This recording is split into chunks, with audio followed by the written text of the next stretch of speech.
The air outside smelled of late October, cool, crisp, and touched with wood smoke. Inside the coffee shop, the soft hum of conversation mixed with the occasional clink of porcelain. Daniel Foster entered with little intention beyond caffeine. His mind had been elsewhere all morning, bouncing between client meetings, the mounting silence in his empty apartment, and the awkward dinner he had planned with his father that night. He ordered a black coffee, no sugar, and scanned the room for a place to sit. The cafe was nearly full, as usual on a Friday afternoon in Capitol Hill. Then he saw her. She was seated by the large front window, a paperback copy of East of Eden open in her hands. Sunlight filtered through the glass, casting golden light across her auburn hair. Her posture was relaxed but poised, legs crossed, one hand gently turning a page, the other resting on the rim of a half-empty cup. Daniel hesitated. He didn't want to intrude. But as he moved toward an empty stool nearby, his hand accidentally bumped her table. The tremble was enough to send her cup wobbling, then tipping, until a dark splash of coffee spread across the edge of her book. "Oh God, I'm so sorry," Daniel said, reaching for napkins. "I didn't see. I didn't mean." The woman blinked in surprise, then looked down at her book. She inspected it for a moment, then smiled faintly. "It's all right," she said, blotting the page with a napkin. The spine still intact. "That is what matters." He smiled, unsure whether to laugh or apologize again. She didn't look upset. Her voice had a certain warmth, low, clear, not overly sweet, but comforting in a way that felt disproportionate to the situation. Daniel glanced down at the book. "Steinbeck?" he asked. "Rereading," she replied. "I come back to it every few years. It feels different each time." He nodded, still holding napkins. "I'm Daniel. Let me at least buy you a replacement coffee." She closed the book, still smiling. Claire. They moved through introductions gently, as though neither of them was in a rush to get anywhere. There was no flirtation at first, only an ease of conversation that surprised them both. Daniel wasn't used to feeling comfortable around strangers, not since the divorce. Claire didn't feel like a stranger. She felt familiar in a way he couldn't explain. He didn't leave the coffee shop for nearly an hour. When he did, he had her number, a strange lightness in his chest, and the first sensation of possibility he'd felt in a long time. Claire Mitchell had lived in Seattle for 2 years. At least, that's what her lease and ID claimed. Before that, she'd lived in Oregon, under a different name, with different people. She had learned how to slip into places without being noticed. How to answer questions without revealing anything. She'd perfected the art of presence and distance. But Daniel had not been part of the plan. When she met him, she hadn't been expecting anything, certainly not kindness. He was polite but not overeager, funny in a quiet, self-deprecating way. There was something unguarded in his face, something that hadn't yet calcified from cynicism or ego. Still, she had known who he was the moment he introduced himself. Daniel Foster. Son of Edouard Foster. The man who destroyed a family with a bottle of whiskey and a steering wheel. But Claire smiled. She accepted his coffee. She gave him her number. Because she had waited nearly a decade for this moment. They started seeing each other once a week. Then twice. Then more. She invited him to walk Green Lake with her. He took her to dinner in Queen Anne. She met his friends, just 2 of them, and passed with flying colors. They liked her. Everyone did. She had a way of knowing just what to say, just how to appear sincere without revealing the hard lines behind her eyes. Daniel, of course, fell in love. He didn't say it right away. He waited until a foggy Sunday morning, when they had spent the night curled together in his living room, surrounded by the quiet of falling rain. She was sitting cross-legged on the couch, wearing his old college sweatshirt, drinking tea with lemon. "I know it's still early," he said, "but I feel like I need to tell you, when I'm with you, the world doesn't feel so heavy." She looked at him, eyes unreadable for a moment. Then she smiled. "I know what you mean," she said. "You make the silence less sharp." He leaned in and kissed her. And Claire Melissa, in truth, felt the faintest sting of something foreign. Guilt. Daniel introduced her to his father 3 months later. They met au dîner. Edward Foster had the kind of face that had aged too quickly, lined with guilt and years of regret he didn't speak of.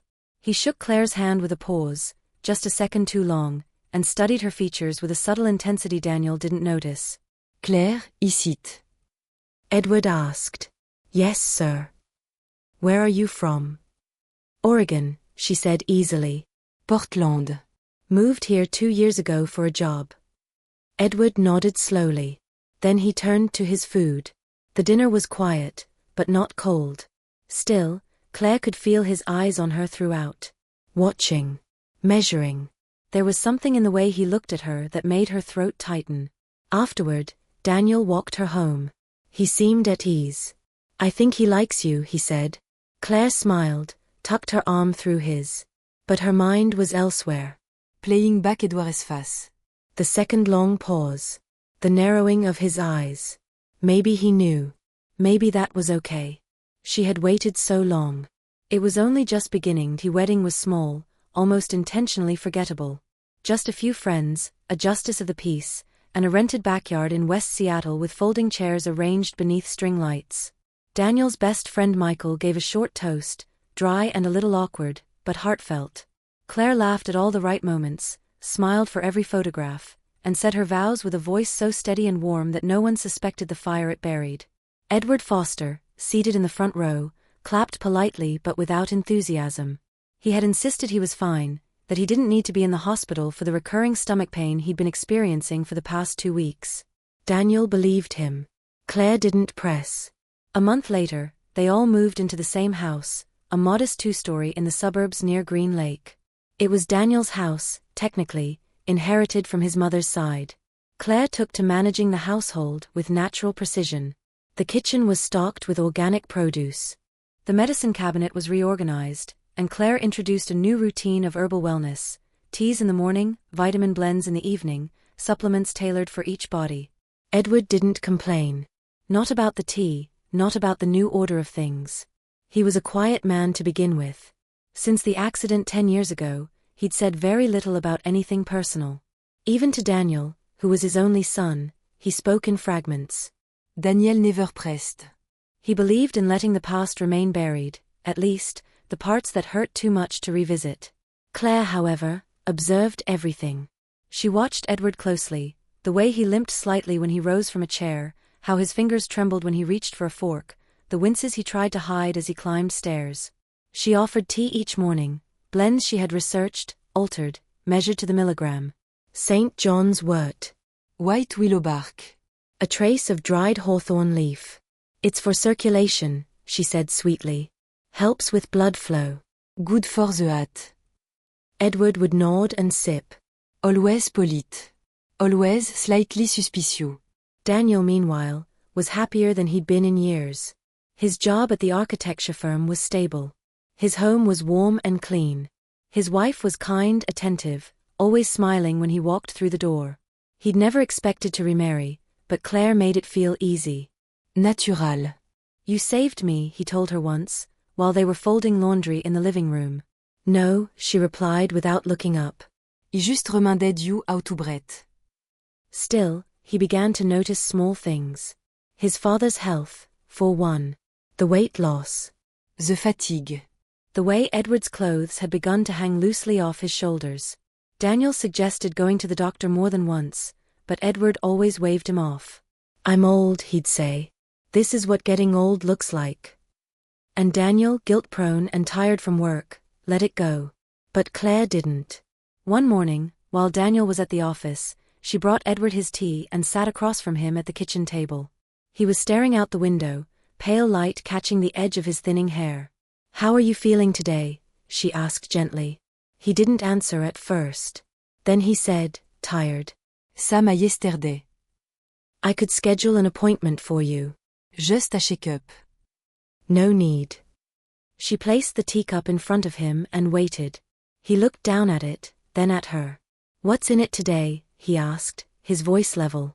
The usual, she replied, smiling. Hawthorn leaf, mostly. I read it's very good for aging hearts. Edward held her gaze. Then he picked up the cup and took a sip. You read a lot, don't you? I try. He took another sip. She watched his throat move. You remind me of someone, he said quietly. Claire's hand stiffened just slightly. Oh. I don't know who, he murmured. But there's something in your eyes. The way you look at me. She smiled again, not too widely. Maybe I just care. Edward said nothing more. He finished his tea slowly, then stood and left the room. That night, Daniel mentioned that his father had refused to eat dinner. Probably just tired, Claire said, handing him a cup of chamomile. But her eyes were on the hallway, where Edward's door was slightly ajar, and the soft sound of him coughing filled the silence between them. Later, after Daniel had fallen asleep on the couch, Claire sat alone at the kitchen table. The journal lay open beside her, its pages filled with tight, meticulous handwriting. October 12th. Fatigue worsening. Appetite decreased. Skin paler. Slight confusion during conversation. Hawthorne, 3G in tea. Effects mild. Adjust to 3.5G tomorrow. Monitor liver reaction. She paused, tapping the pen against the paper. Then she added one more line. 10 years. He doesn't even remember her name. The next morning, Edward vomited in the bathroom. Daniel rushed to his side, helping him back to bed. Claire called a local clinic and scheduled blood work. By evening, Edward insisted he felt better. I don't need doctors poking at me, he grumbled. Claire placed a cool hand on his forehead. Then just drink your tea. It's all you need. Daniel stood in the doorway, watching the two of them. Something tugged at him, a feeling he couldn't name. Not quite unease. Not yet. But it lingered. And it grew stronger when Claire walked past him, her fingers brushing his shoulder, and he realized she hadn't asked him how his day had gone. She always asked. 3 days after Edward's sudden bout of vomiting, the clinic called back with blood test results. Daniel took the call during a short break at work, tucked between meetings and a mounting inbox. The nurse on the line spoke gently, professionally, but her words carried a tone of quiet concern. His liver enzyme levels are elevated, she said. It's not alarming yet, but it's irregular. Has he been on any medication or supplements? Daniel hésitated. Just herbal teas. My wife gives him some blends. Natural stuff. There was a pause. Some herbal components can be harsh on the liver, especially in older adults. We recommend following up with a primary care physician for more testing. Daniel thanked her and ended the call. He stared at his phone screen for a long moment afterward, thoughts spinning. His father had always been private about his health, but this felt different. More fragile. Claire had said the teas were harmless, helpful, even. Organic, balanced, customized for Edward's age. Still, a thread of unease began to pull in Daniel's chest. That night, over dinner, he brought it up. Claire, the clinic called about Dad's blood work. They said his liver enzymes were high. She looked up from her plate, blinking calmly. That can happen with age. Did they say anything specific? They asked about his diet. Supplément. I mentioned the teas. She didn't flinch. I've only been using small amounts of herbs. Nothing unusual. Hawthorne, valérian, chamomile. You've seen me make them. He nodded, but the doubt didn't dissolve. They said we should see a primary doctor. Run more tests. Claire set her fork down carefully. If it makes you feel better, sure. But it's probably nothing. Edward didn't comment. He rarely did any more during meals. He pushed food around his plate, took small bites, and stared at the wall behind Daniel's shoulder. After dinner, while Claire washed the dishes, Daniel stepped into the study. He wasn't sure why. Something had drawn him there, maybe curiosity, maybe instinct. The room was quiet and orderly. A small desk stood by the window, Claire's journal resting on top. She always wrote in it, morning notes, grocery lists, snippets of poetry. Or so she'd said. He glanced at the door. The sound of water ran from the kitchen. He stepped forward, opened the cover. The handwriting inside was neat and tight. He turned a few pages. October 14th. Slight tremor in left hand. Refused breakfast. Hawthorne increased to 3.5G. Monitor closely. Memory gaps noticeable, unsure of previous day's events. October 16th. Skin yellowing at edges. Eyes dull. Appetite decreasing. Continue dosage. Consider switching to combination blend if no visible decline. Daniel's heart began to race. He flipped through more pages. Every entry was a record. Not of poetry or errands, but of Edward's physical deterioration. A chart of symptoms. Notes. Dosage. Like she was tracking an experiment. Et shut the journal, en cold. Later that evening, he watched her from across the living room. Claire sat with her legs curled under her, reading as if nothing had changed. She smiled when he looked at her. "What's wrong?" she asked. "Nothing," he said. "Just tired." She reached out, touched his knee. "You've been working too hard." He nodded, forcing a smile. The next day, he called Michael. "I need your help," Daniel said. "I need to know what's going on in my house." Michael didn't ask questions. He was used to Daniel's straightforward tone, and when he heard the tension in his voice, he didn't argue. By the end of the week, Daniel had a small camera hidden above the kitchen cabinets and another in the hallway outside Edward's room. Motion activated. Silent. Discrète. He told himself it was just to ease his mind. That maybe there was nothing to see. Maybe Claire was just obsessive in her care. Maybe she tracked symptoms the way other people tracked calories. But the journal had not been written with care. It had been written with calculation. He didn't open the footage right away. A part of him was afraid of what he might see. On Sunday evening, after Claire had gone to the store and Edward had fallen asleep, Daniel sat alone in his study. He opened the video files on his laptop. At first, there was nothing unusual. Claire making tea. Claire folding laundry. Claire helping Edward up the stairs. But on the fourth clip, Tuesday morning, 7:42 a.m., Daniel watched her mix something into the tea. She took a small glass vial from the cabinet, tapped a measured portion into the cup, and stirred slowly. Her face was calm, unreadable. She brought the cup to Edward, placed it in his hands, and sat across from him. He took a sip. She waited. Then when he looked away, she opened her journal and wrote something down. Daniel paused the video. Rewound it. Watched again. The scene played out like a ritual. Not once, but every day. Always the same sequence. Always the same stillness in her face. He couldn't breathe. The next morning, he confronted her. Not directly. Note en grillis. He simply asked, "What's in the tea you've been giving Dad?" She didn't blink. "Same herbs I told you about." "Why?" "I looked them up. Hawthorn can be toxic in high doses. Especially to the liver." Her expression remained neutral. "I measure carefully. I know what I'm doing." He studied her face, waiting for a crack. A shift. But she remained composed. "Why are you writing about his symptoms?" he asked. That made her pause. Just slightly. "I'm keeping a log," she said. In cas something happen. For the doctor. "There's no doctor," he said quietly. "You haven't scheduled one." She looked away. "I've been busy." He waited.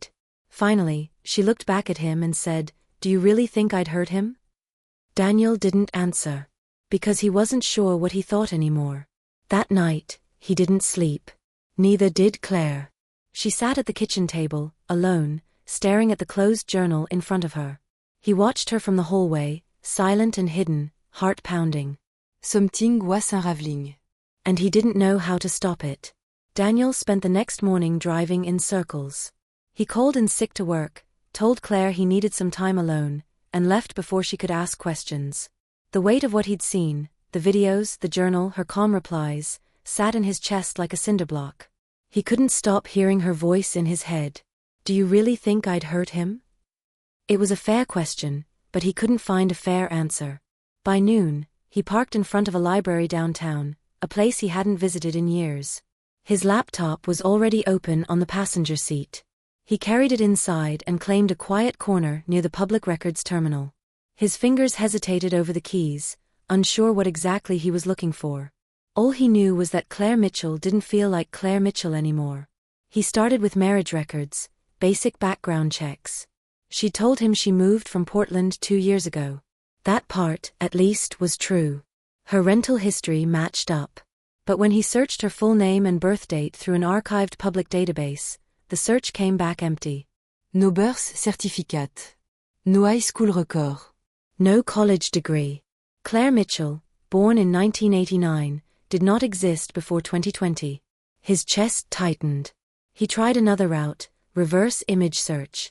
He uploaded a photo from their engagement party, a moment caught mid-laugh, Claire in a blue dress, eyes half closed, arm looped through his.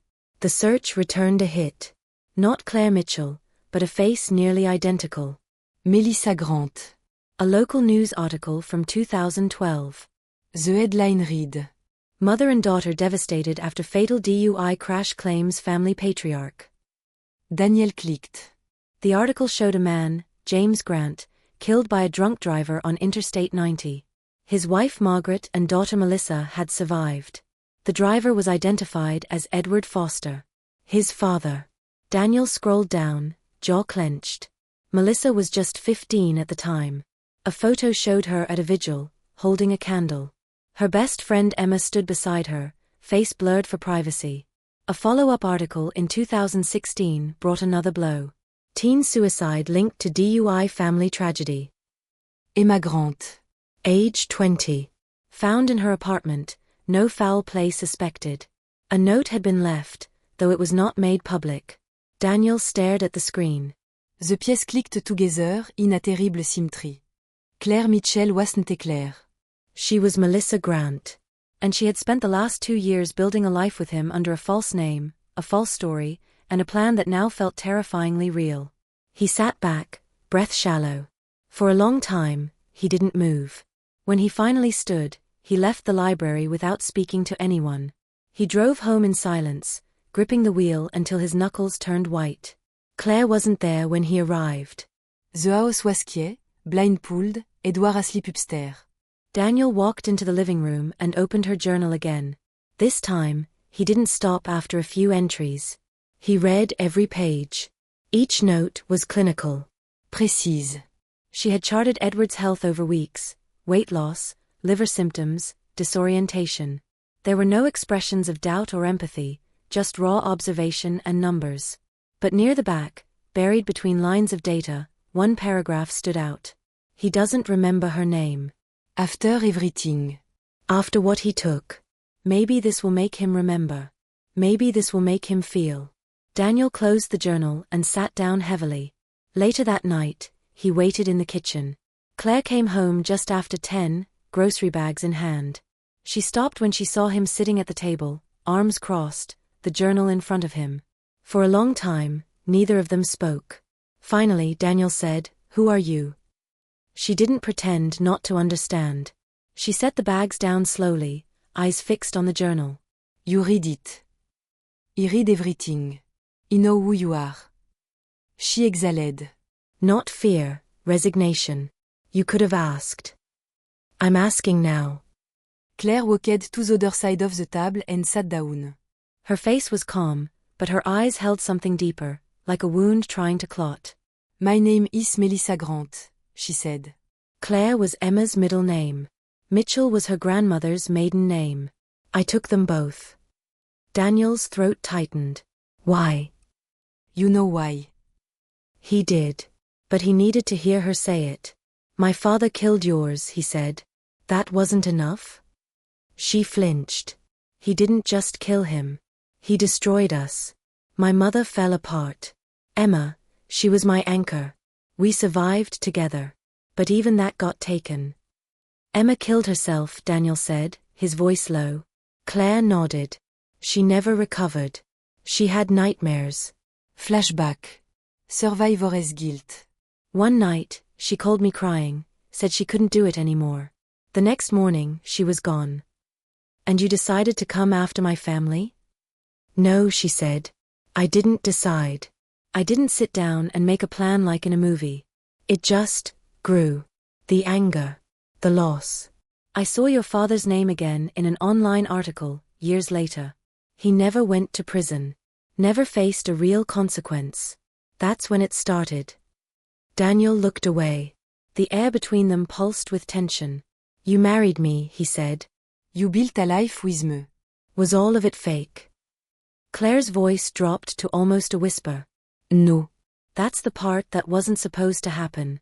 I came here for him. Just him. Then I met you. He shook his head. And poisoning him? Was that love too? Claire's face cracked then, just slightly. I didn't want to kill him. I wanted him to feel what we felt. Slow, elle place déclinée. Something he couldn't drink away. Something he couldn't forget. He's dying. I stopped the doses weeks ago, she said. I couldn't keep going. I thought I could, but... She didn't finish. The sentence hung there, unfinished and unbearable. Daniel stood. The chair scraped loudly against the floor. I need time, he said. Un instant. He walked toward the door. I'm sorry, she said quietly. Daniel turned back. His voice was colder than he intended. Sorry doesn't undo any of this. He left without looking back. Upstairs, Edward lay awake, eyes open in the dark. He had heard everything. The house felt different now. Not because anything had changed physically, but because every object, every silence, every step seemed loaded with suspicion. Daniel moved through his days like a man walking through a minefield, careful, detached, waiting for something to explode. Claire, no Melissa, remained composed. She went about her routines with the same gentle attentiveness, cooking dinner, tending the garden, sorting the mail.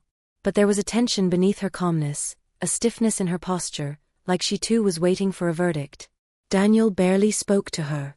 He answered in short phrases, avoided eye contact, stayed at work late, sometimes slept on the couch.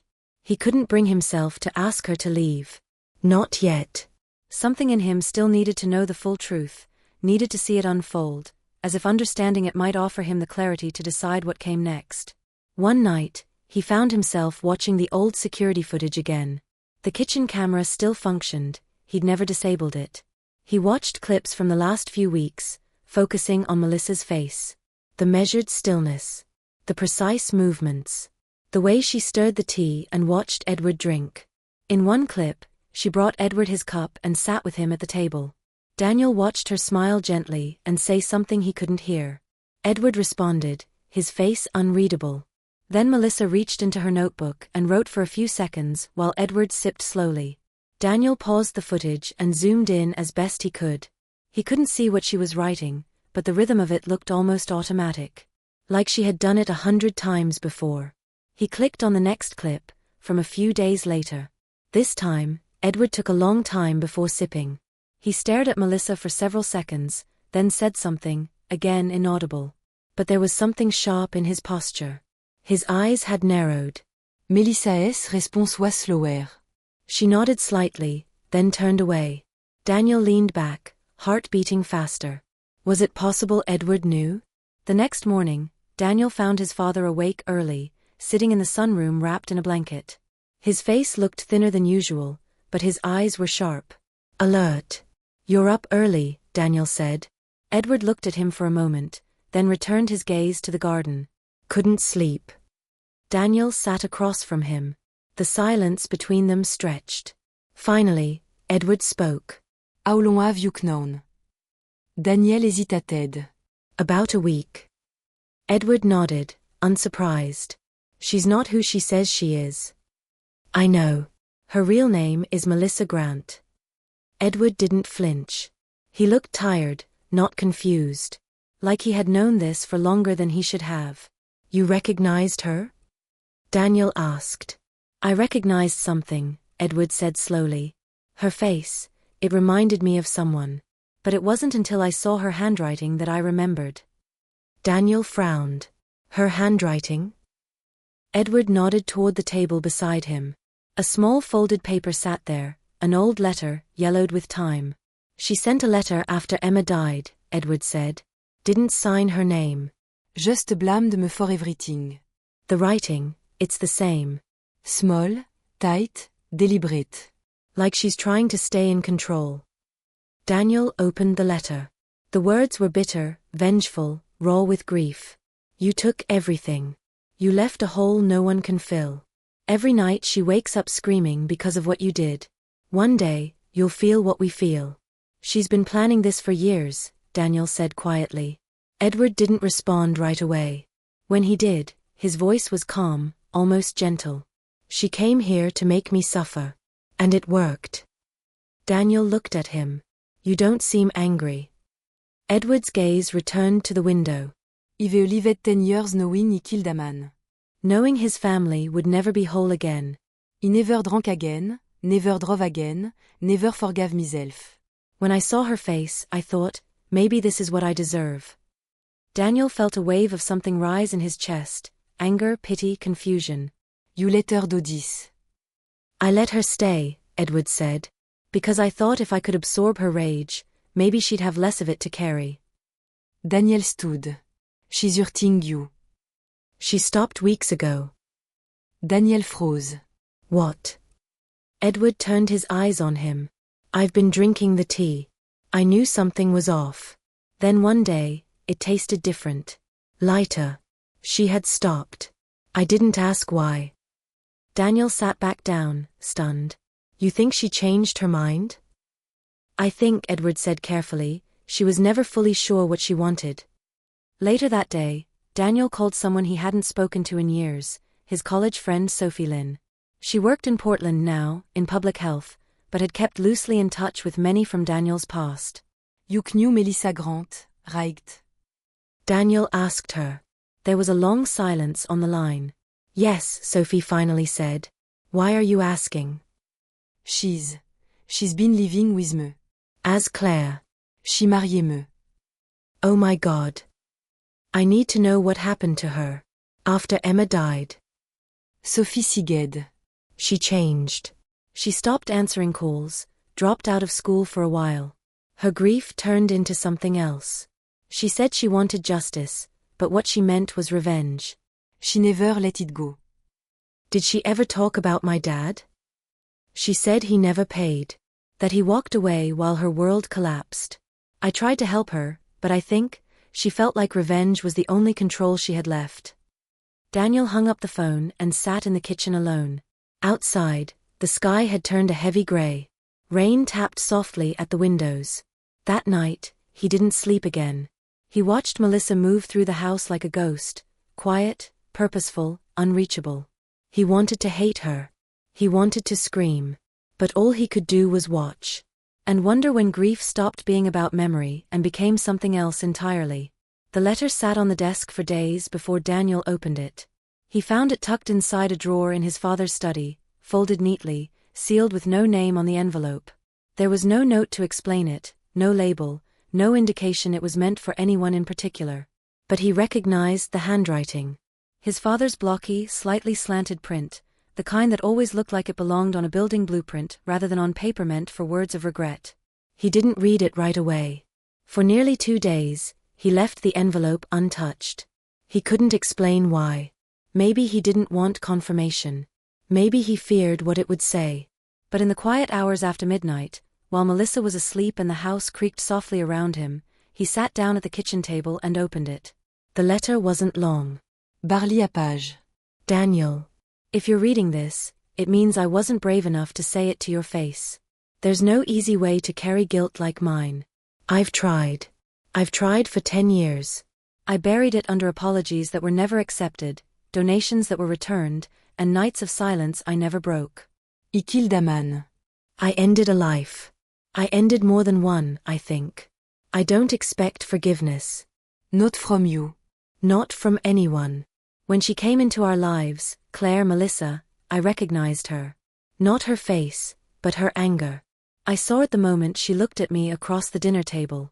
I knew what she was here for. I knew what I deserved. But I couldn't bring myself to stop her. I thought, maybe this was the only justice she would ever get. Maybe if I let her finish what she came for, she could finally let go. There were nights I thought about ending it myself. Leaving you out of this. But I never did. Cowardice, maybe. Or hope. Hope that someday, you'd know the truth, and choose not to carry the burden I never put down. I'm sorry, Daniel. For everything. For the man I was. For the silence he gave you. For leaving you with this. Take care of her, if you can. She's not just anger. I've seen it. She's something more. Dad. Daniel folded the letter slowly, en trembling. He sat in silence for a long time, staring out the window into the darkness. Somewhere upstairs, Melissa slept. Just a whole way away, the woman he had married, the woman who had lied to him, poisoned his father, loved him. Or something close to it. He didn't know what to feel anymore. He didn't know what to do with a father who welcomed his punishment and a wife who had planned a slow death but stopped short of finishing it. The boundaries between guilt and grace had blurred so completely that even his anger couldn't find a place to land. The next morning, he found a small flash drive on his father's nightstand. Edward was asleep, his breathing shallow but steady. Daniel took it without asking, plugged it into his laptop, and opened the only file on it, a video dated 3 weeks earlier. Edward appeared on screen, sitting at the kitchen table in a worn sweater, eyes clearer than Daniel remembered. "If you're watching this," he said, "it means I didn't get the chance to say goodbye properly." There was no dramatics, no forced sentiment. Edward spoke plainly. I don't deserve your sympathy. I know what I did. I know what it cost people I never met. I've lived in that shadow for a long time. And I know Melissa came here with every right to hate me. I won't argue that. But I want you to understand something, Daniel. He leaned slightly forward in the frame. She didn't go through with it. She started down that path. Maybe she thought it would make her feel better. Maybe it gave her purpose when nothing else could. But she stopped. I don't know when, but I know she did. The tea changed. The symptoms faded. She sat across from me every morning, and I could see it, whatever had driven her here was slowly dissolving. He paused. She's not a killer. She's broken. Like I was. Like I am. If you want to hate her, I won't stop you. But if there's a part of you that still sees her, the woman you fell in love with, then let that part speak louder than the others. The screen went dark. Daniel closed the laptop. That afternoon, he found Melissa in the backyard, pulling weeds from the garden. The air was crisp, early winter brushing at the edges of autumn. Her hands were covered in soil. She didn't look up when he stepped outside. I found his letter, Daniel said. She didn't stop working. I watched the video, he continued. Now she looked up. Her face was tired, paler than usual, streaked with windburn and something deeper, regret perhaps, or simply exhaustion. I didn't know he recorded anything, she said. I forgave you. I didn't ask for that. I know. Silence stretched between them. Leaves rustled overhead. A bird called out somewhere in the distance. I don't know how to fix any of this, she said softly. I came here to hurt him. I told myself it was justice. But it wasn't. It was grief. And I used you to get to him. Daniel nodded slowly. And then. I didn't expect to feel anything for you. But I did. And it made everything worse. He sat down on the porch steps. Why did you stop? Melissa looked at her hands, the dirt beneath her nails. Because he looked at me one morning and said my name. My real name. Just once. And it broke something in me. I realized. I wasn't making anything right. I was just adding to the wrong. Daniel didn't speak. She stood, wiping her hands on her jeans. Et elle turned miselle fine. I've been thinking about it for weeks. I should have done it sooner. He looked up at her. You stay quand? I will. They stood there for a long time. The truth between them was no longer a weapon, just a weight they now carried equally. Melissa turned and walked inside. Daniel remained on the porch, eyes fixed on the sky, trying to imagine what came next. The house was smaller than Melissa remembered.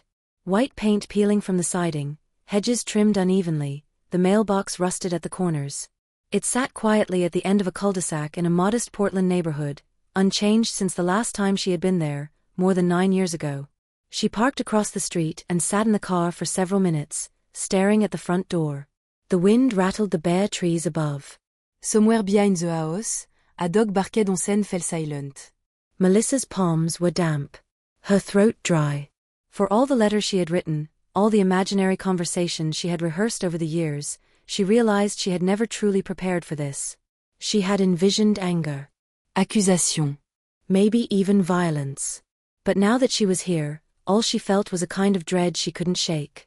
She stepped out of the car, crossed the street, and walked up the short path to the door. Her hand hovered in the air for a moment, then knocked. Footstep came slowly. The door creaked open. Margaret Grant stood on the threshold, smaller than Melissa remembered. Her grey hair was pulled back in a bun, eyes sharp behind reading glasses. She looked at Melissa with no recognition at first, just a stranger on her doorstep. Then her expression changed. A subtle shift. Her eyes narrowed. Her mouth tightened. Melissa. The name it like a bell. Mrs. Grant, Melissa said quietly. There was a pause.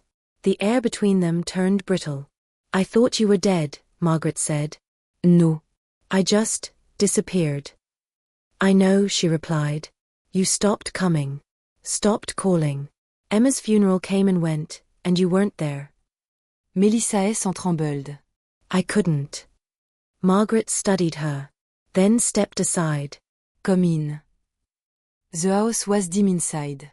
The furniture was old but tidy, a worn armchair near the window, floral curtains drawn halfway. Photos lined the mantel, pictures of Emma as a child, Emma in her graduation gown, Emma and her father before the accident. The air smelled faintly of lemon polish and something deeper, older. They sat across from each other in the living room. Neither spoke for a long moment. I didn't think I'd ever see you again, Margaret finally said. I wasn't sure I'd come, Melissa replied. You changed your name. Yes. Margaret nodded once, as if it confirmed a suspicion. Melissa took a breath. I came to talk about Edward Foster. I know who he is, Margaret said flatly. Melissa looked down. He's dying. Margaret didn't react. I married his son, Melissa continued. He changed everything.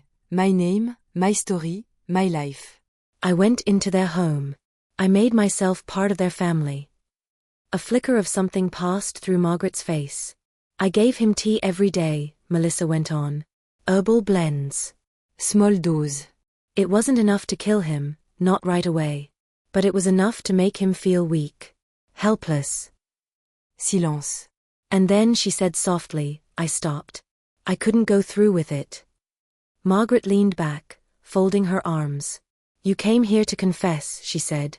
Melissa met her eyes. I came here to face you. Margaret's expression darkened. Why now?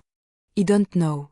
Maybe because I've spent 10 years carrying this anger, and I don't know who I am without it. Maybe because I thought hurting him would make the grief smaller. It didn't. Margaret stood and walked slowly to the mantel. She picked up a small frame, Emma at 16, smiling with braces, a dog in her arms. She loved you, Margaret said. She said you were the only one who understood what she was going through. She trusted you more than anyone.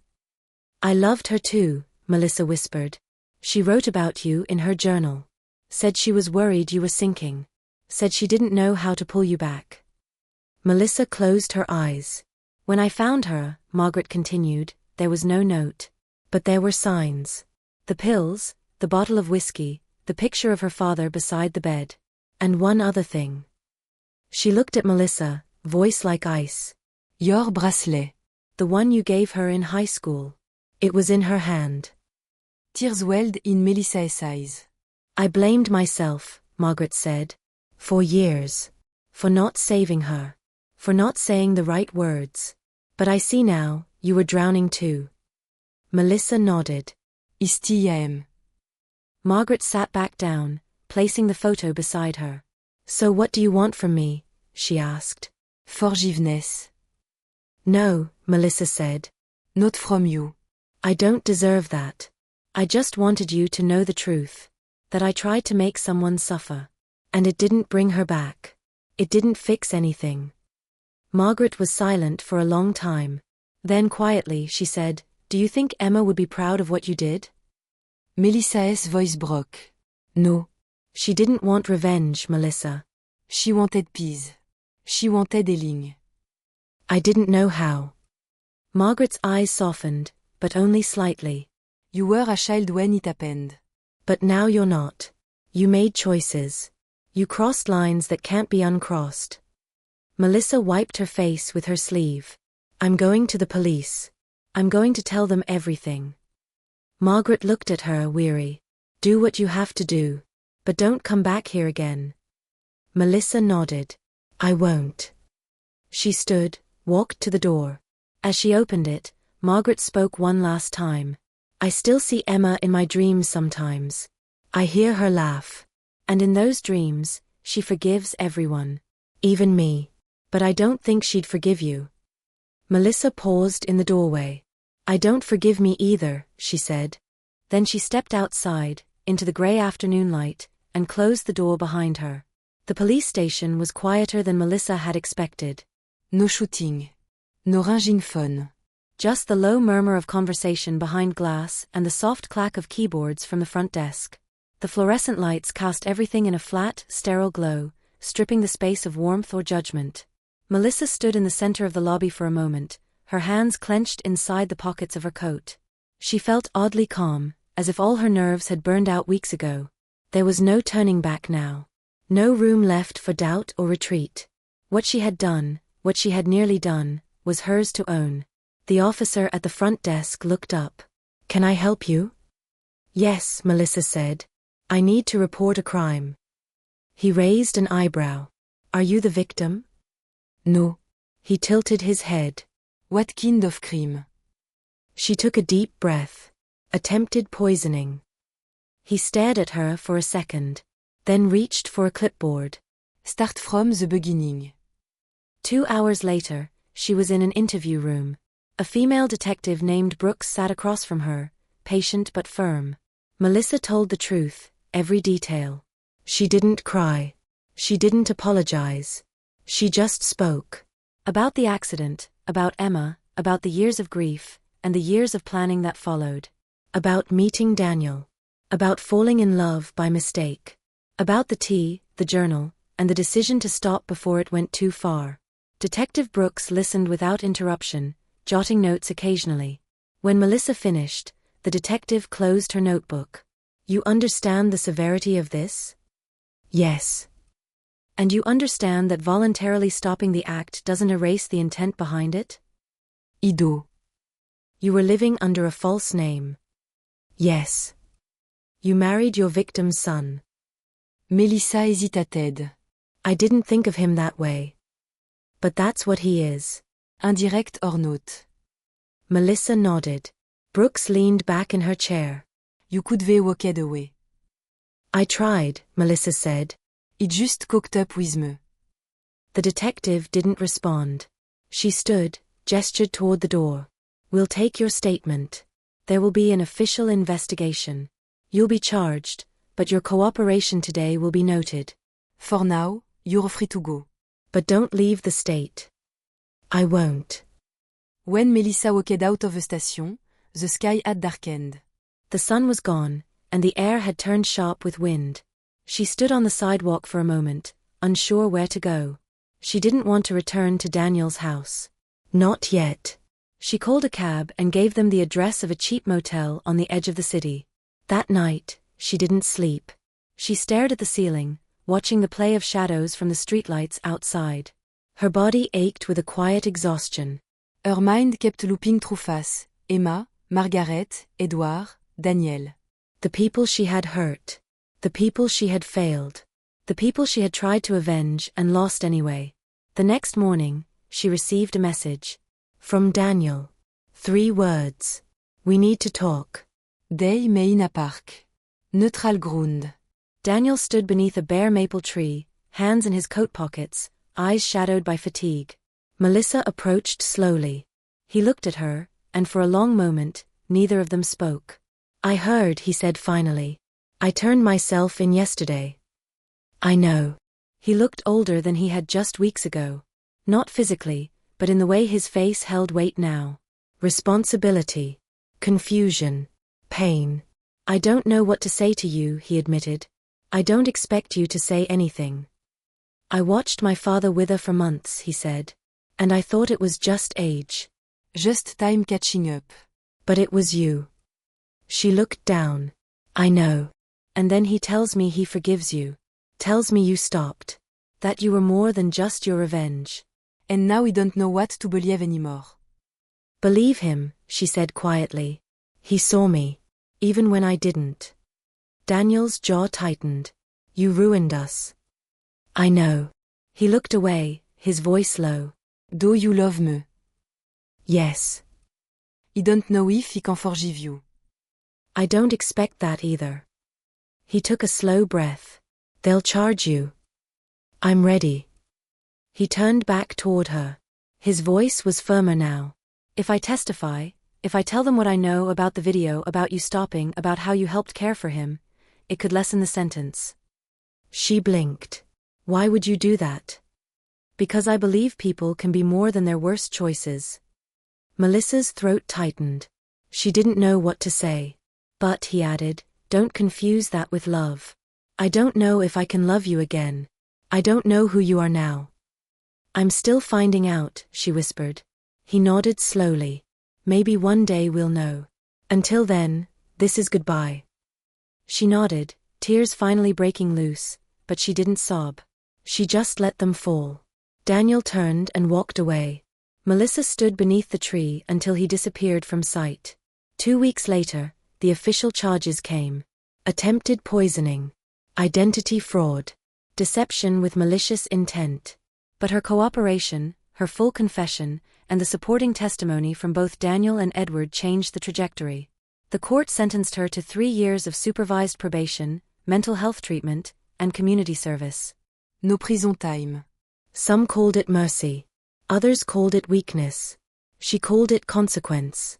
And she accepted it. The classroom was small, tucked into the basement of a community center in South Seattle. The chairs were mismatched, the linoleum floors scuffed with age, and the heater rattled faintly whenever it kicked on. Yet the room held a kind of quiet dignity. Sunlight streamed through high basement windows, illuminating a whiteboard that read in dry marker, Anger and Accountability, Week 36. Melissa sat in the circle, notebook in her lap, listening. The group was mostly women, a few men, all with different stories. Some had lashed out at partners, others at strangers. Some had already served time. A few, like Melissa, were serving out their sentence through mandated therapy and service. The facilitator, a woman named Karen with a calm but piercing demeanor, had learned early on that Melissa was not the kind to speak easily. It had taken months to get her to share. But now, in the 36th week, she was ready. I spent years convincing myself I was honoring someone, Melissa said, voice steady. But I wasn't. I was dragging her memory through the mud with me. I used my pain as a shield, but it became a weapon. And by the time I realized it, I'd already pointed it at someone who didn't deserve it. The group listened, most in silence. I thought hurting someone would balance the scale, she continued. But the weight didn't shift. It only grew heavier. Karen nodded, letting the words settle before moving on. Melissa closed her notebook and leaned back in her chair, heart still pounding. She had said the truth out loud before, in court, to police, to Daniel. But here, among strangers who understood what it meant to lose control, the truth felt less like an obligation and more like a step forward. After the session, Karen approached her at the coffee table near the exit. You've come a long way, she said. Melissa offered a small smile. Still feels like I'm standing still sometimes. Karen shrugged. Healing isn't a straight line. But you're walking it. Outside, the col derrière Melissa's face. She zipped up her coat and walked 3 blocks to the bus stop.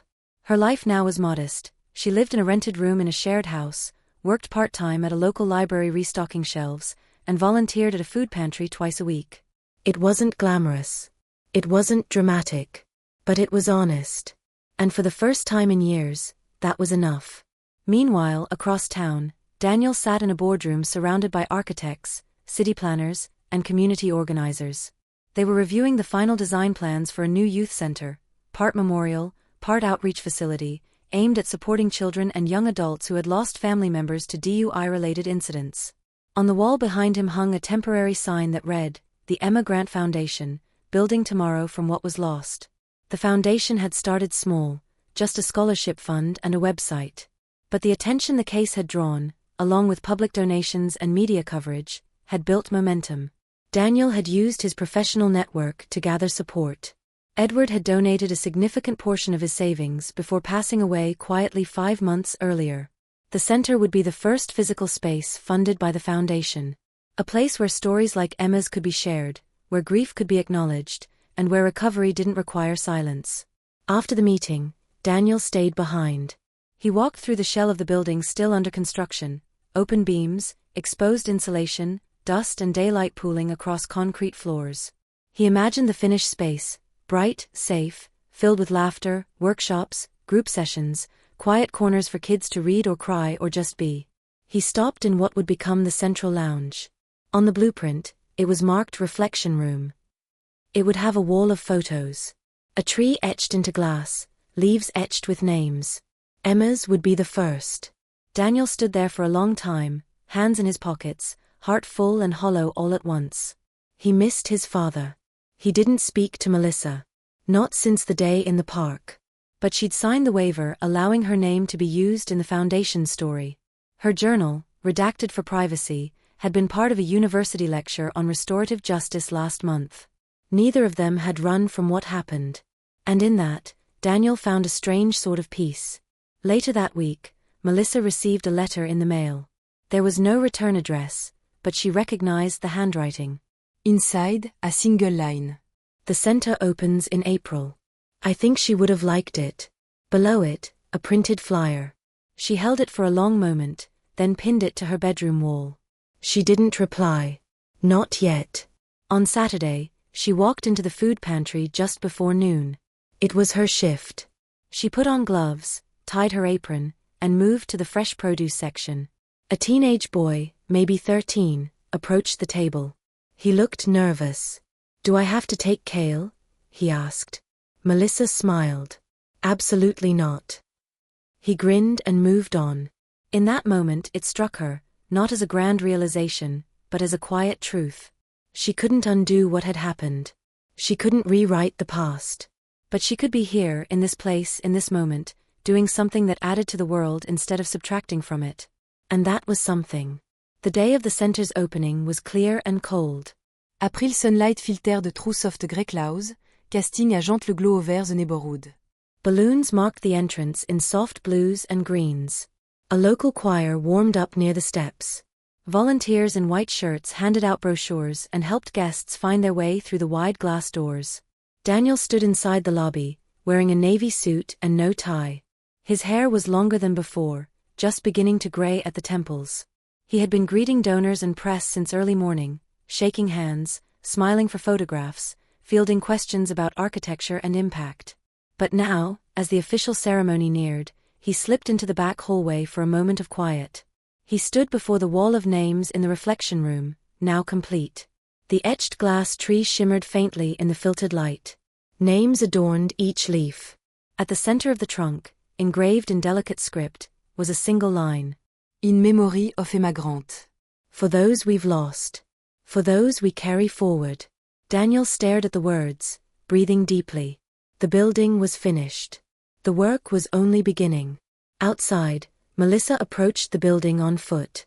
She had chosen her clothes carefully, a simple dress beneath a neutral coat, her hair pulled back in a braid. She carried nothing. Her name wasn't on any guest list. She wasn't here to be seen. She was here to witness. As she stepped into the lobby, her breath caught. The space was open and full of light, curved windows, soft wooden beams, photographs of families and survivors lining the hallway. Children ran past with paper flowers.